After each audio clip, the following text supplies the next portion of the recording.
పరువుకి పంతానికి పోయిన ఒక తల్లి తన కూతురు ఒకరిని ప్రేమించిందని తెలిసి వాడిని 10 మందిలకు పిలిపించి వాడిని ఇజ్జత్ తీసిందంట. అయినా వాడు ఆ అమ్మాయిని మనస్ఫూర్తిగా ప్రేమించిన అని చెప్పేసి నేను సెటిల్ అయితేనన్న ఆ అమ్మాయిని నాకు ఇచ్చి పెళ్లి చేస్తారేమో అని వాడు బయట దేశం పోయిందంట. దేశం పోయిన వారం రోజులకి అమ్మాయికి ఇంకో సంబంధం తీసుకొచ్చారట. ఆ విషయం తెలుసుకున్న వీడు నానా తంటాలు వాడి పెళ్లి కొడుకు నెంబర్ కనుక్కొని మేము ఇట్లా ప్రేమించుకున్నాము, మమ్మల్ని విడదీయకురి మీకు దండం పెడతానన్నాడంట. అది విన్న పెళ్లి కొడుకు వాళ్ళ అమ్మాయిని తీసుకొని పిల్లలు ఇంటికి పోయి ఇట్లా అంటున్నాడంట, నీ పిల్ల ఇంకొకరిని ప్రేమించింది, ఇప్పుడు నేను పెళ్లి చేసుకుంటే నా బతకాగమవుతుంది అని చెప్పేసి అంటే వాళ్ళ తల్లిదండ్రి కాలు చేతులు పట్టుకుంటే ఈడొక మాట అన్నాడంట, మీకున్న ఎకరం పొలము ఇప్పుడే రాసి నేను కళ్ళు మూసుకొని పెళ్లి చేసుకుంటా అన్నాడట. పరువుకి పంతానికి పోయిన ఆ తల్లి సరే రాసిస్తా అని చెప్పేసి ఆ పొలాన్ని రాసిచ్చి ఆ బిడ్డకు పెళ్లి చేసిందట.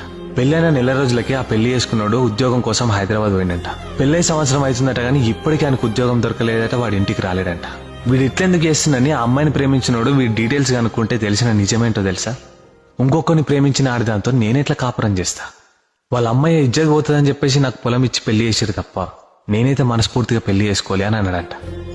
ఈ విషయం తెలుసుకున్న వాళ్ళ అమ్మ నాన్న ఏడుస్తున్నారంట. అమ్మాయిని ప్రేమించిన వ్యక్తి లాస్ట్కి ఏమన్నాడు తెలుసా, మొత్తానికి ఒక ఎకరం పొలం మా ఇద్దరి మనసులను ఇరగొట్టింది, మా ఇద్దరు బతుకులను ఆగం చేసిందని. ఎట్లయితేనేమన్నా ఆ పరువు పంతానికి పోయిన వాళ్ళ అమ్మనే గెలిచిందన్నా అని చెప్తున్నాడు.